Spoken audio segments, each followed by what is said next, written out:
হারামজাদা তুই ঘুমাইস? স্কুল কে যাবে? তোর বাপ।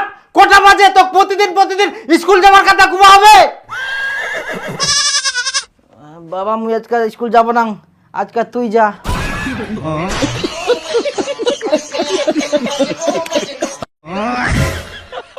হাই বাপ, মুই কি কই ফেলানো?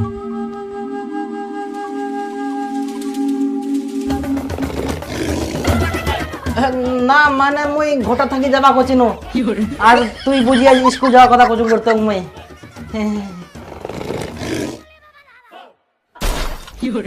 হে প্রভু, আমি ছোট্ট একটি বালক হয়ে স্বয়ং আমার পিতাশ্রীকে আমি পাঠশালায় যাওয়ার আহ্বান করছি। এটা আমার অনেক বড় ভুল।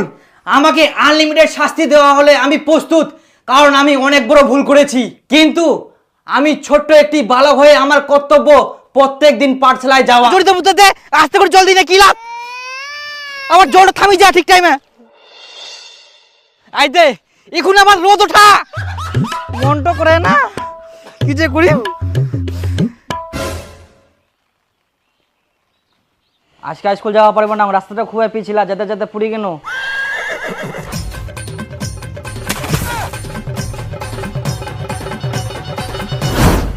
কি হয়ে গেল? হাই গে মা, এই জামা প্যান্ট গুলো কি করে আসিয়া? তাই মই পুরি গেলাম, দেখ মই কি করি, মই কি করিয়াম, কাজু জানি গেলে কি করা যাবে এই ছোয়াটা? তোকে দেখে শুনে যাবা হবে না? যা বাথরুমে, জামা কাপড় ছাড়। এটা মোর দোষ। মই কোনো যে আজকে স্কুল যাব না জলে জলে তাও খালি স্কুল পাঠাই দে। তুই কি যাবুই থাকি না মুখটা চালাবু? ইয়ারে বড় বড় কথা, যা। যাম তো নাই বেটো হইল না, জামা প্যান্ট গিলা নষ্ট, খালি স্কুল যা।